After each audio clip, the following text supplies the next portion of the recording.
Hello there, students, School of Tomorrow, teachers, YouTubers. Welcome back to my channel. What I often talk about is 20th century culture interlaced with kind of esoterica.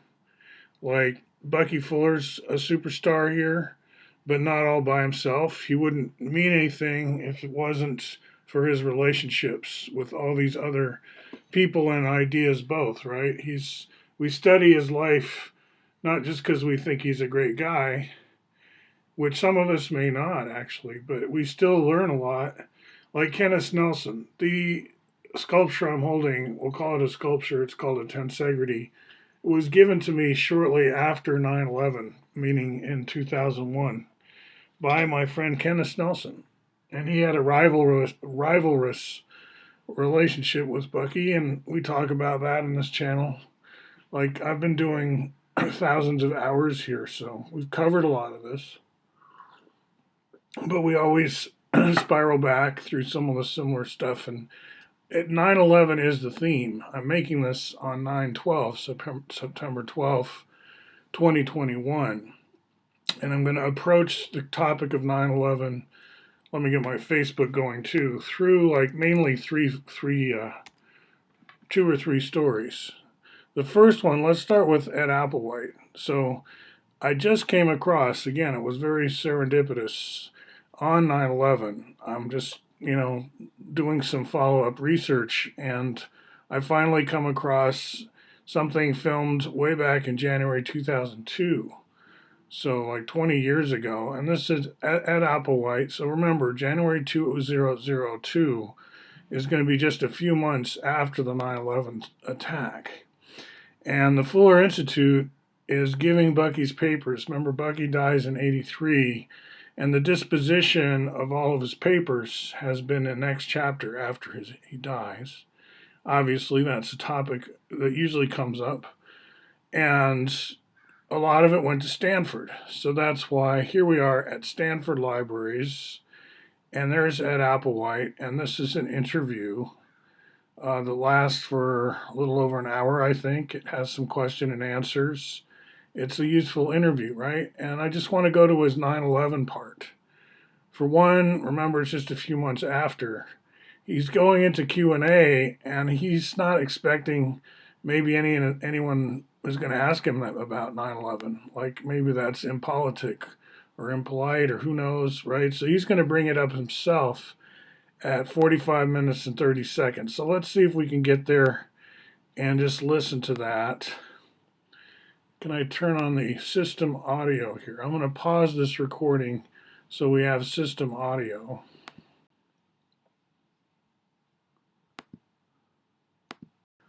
Okay, so let's see if the system audio works well.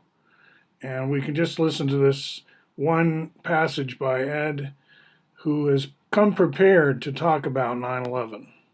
So we're on kind of a stage set here. Anyway, there's people in the audience. It's a reading room, I guess. Here we go.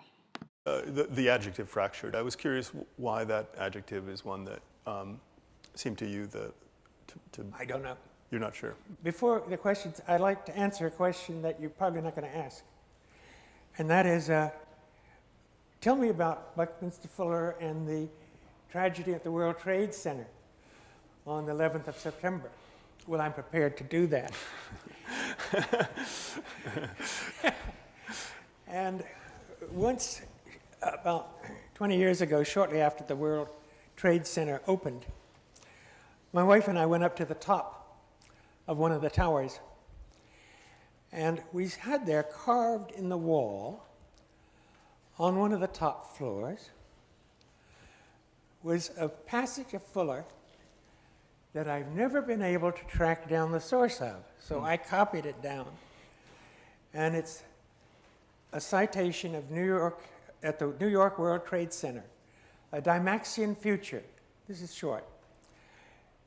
Dymaxion is a word R. Buckminster Fuller compounded from dynamic and maximum to describe the maximum life-sustaining performance achievable per each pound of material, second of time, and ergs of energy invested.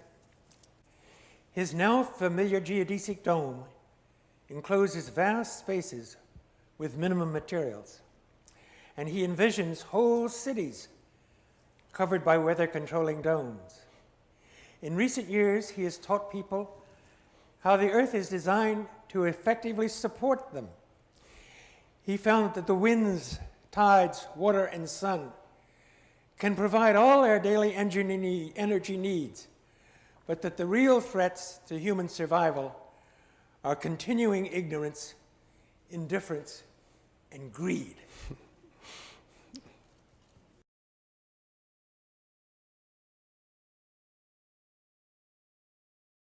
Anyway, you can get this whole talk. It's very useful and interesting. The next one I want to show you, the next talk, and again, it relates to the World Trade Center and 9/11. This guy, Paul Laffoley.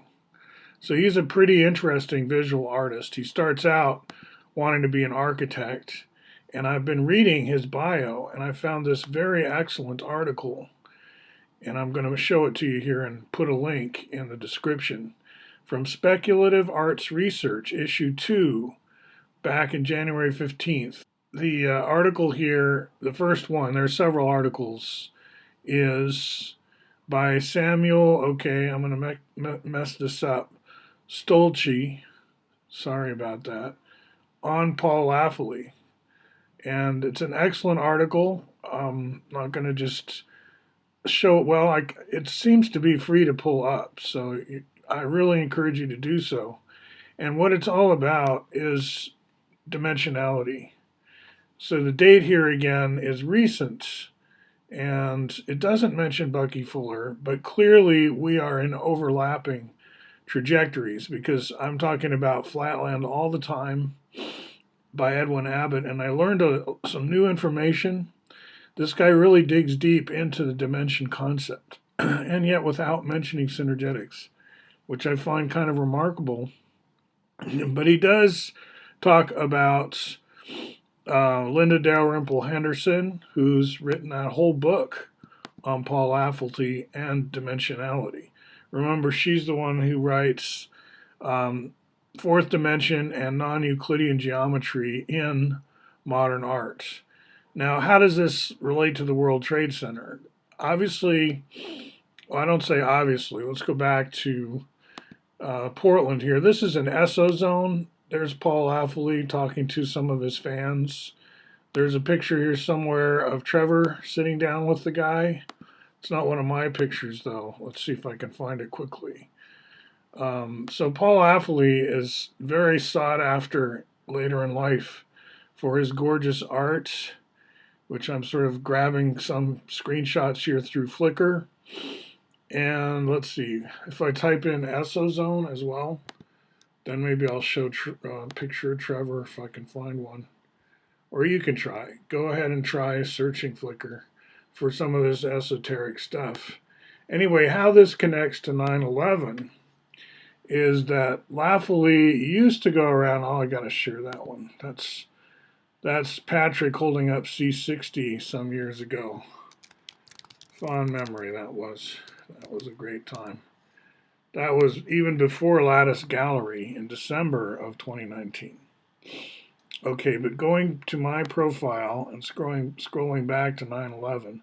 So we've got Applewhite's take on it. We've got me getting Kenneth Snelson's gift in, I believe, October of 9/11. So like a month after it happened, I'm trying to go through the Newark airport with this little guy, and it won't fit through the x-ray machine, and I don't want to check it in my checked bags. But it all worked out. It all worked out. So where's my profile here? Oh boy. Kirby's profile. There we go. So what does Facebook look like anymore whenever you're watching this? This is, again, 2021, September 12th. I had a good meetup this morning in the Polling House. In my next video, I'm going to show some footage from that experience. So here we go. Now, this channel called Cheddar. They did how 9/11 changed skyscraper design, bringing up my old concern when they do talk about really um, high psi concrete that's going to be basically, bunker quality, anti-bomb or whatever. How are you going to demolish the building in that case? Like, aren't you still going to want to get rid of buildings over time?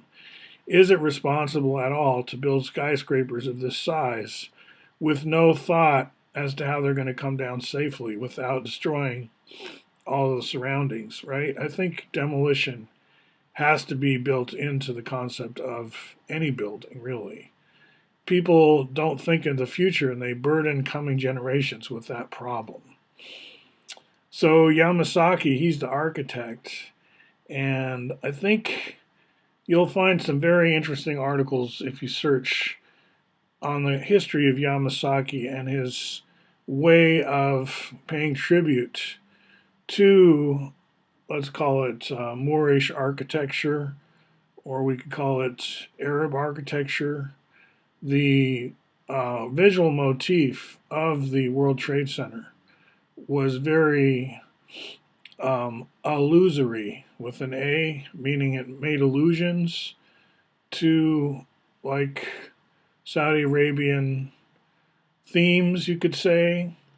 So these things are tied up. And Paul Laffoley, I think, his interviews are fading from the internet. Like, he's a great artist that is in the process of a lot of people forgetting. Like, what did he propose to replace the World Trade Center with when it went down? And do we remember that he actually worked as an architect apprentice for a specific firm on specific floors for 18 months, the design of the World Trade Center? He worked on floors 15 to 45 with Emery Roth and Sons. We're talking about our friend Paul Laffoley here. And he told in his stories at Esozone and so on, first of all, that he was fired by Yamasaki when he proposed bridges every so many floors between the two towers. Obviously, that was totally going against the lead architect's conception, so it was kind of an insubordination, I guess. But he also tells in his stories that when he was working for the World Trade Center, he was approached by someone interested in how to demolish it at some point, right? Like in Las Vegas, he used those terms because people were starting to realize from Las Vegas that a great hotel today can be a white elephant tomorrow. So you are going to need to bring these buildings down, right? So you do need to plan for it, and you need to have something in place when it goes up to facilitate it coming down. I'm not saying exactly what, and a lot of these skyscraper people are pretty tight-lipped, you'll find. Like when they did that total remake of the interior of the New York skyscraper that could have fallen over in high winds and they had to fix it from the inside without panicking anybody. It's like you can't in real estate tell your tenants everything, all the gory details, right? So Paul Laffoley at Applewhite. Now, Laffoley was very much aware of the Bucky Fuller corpus, and he knew about the Kenneth Nelson Bucky rivalry and all this because Laffoley, as this article points out, just was a huge consumer, like a vacuum cleaner he just sucked in huge amounts of esoterica. And as we learned in the article, it's partly because of his family background, like his dad was like that too. So and when I met him, I could tell, yeah, this is a guy who just absorbs esoterica like a sponge. He thrives on it, he lives on it. It's a little bit close to Discordian, right? In other words, when you get into esoterica, you get a lot of myths and stories that don't have any clear relationship with fact. And there's been a lot of mythology swirling around the World Trade Center, too. And all I say here on Facebook is I acknowledge that this documentary, and I have this, been watching an 8-part series on New York by Rick Burns. And in the very last video, episode 8, I believe that's the last one. They take on 9/11. And the World Trade Center. It's its story. It's the story of South New York, and it's trying to catch up with Midtown, and it's telling you that it's going to be very interior looking. It makes it a criticism that New Yorkers are very interior, and that's more like a warning to the viewer that we're then going to get a very introspective, navel-gazy approach to 9/11 in this movie, because it is all about New York. It's not about, geopolitical tensions and so on. But they do point out the architectural significance of some of these themes do sort of come through. They don't touch Building 7, or maybe they say there's an oil fire in the basement, but it kind of destroys their whole thesis, that it was how exactly these buildings were constructed that explains why they came down in almost free fall. In other words, the documentary does explain the skins on the outside and how it was really just big boxes of air in a way, supported completely by the exterior, maybe stabilized by the core, of course, with the elevators and the two close together. All the stairwells were stuck in the middle and stuff. Anyway, that's given as the reason that the buildings came down. Somehow people hadn't thought that through, is the implication. But then there's no mention of Building 7 and none of the talk about the chemical composition of the residue, which has been always a core topic among those who study the events of that day. So I just note the omissions. All right, so that's going to round it out for me. Laffoley, Applewhite. Now, Applewhite, you have to remember, if you want to go back and watch this, I recommend it, is very high up in the CIA, and he's introduced that way, but much earlier. Like, he's also Fuller's first teenage fan, he says. So he kind of brackets the story in a way. He outlives Fuller, and by the time he's giving this talk, Fuller has been dead for more than 20 years.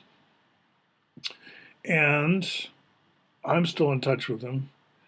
And you'll find out more in other parts of my channel. But his career ended under Helms in that area before Nixon came to power. He had to correct me once because I tried to do his bio and got some of those things wrong.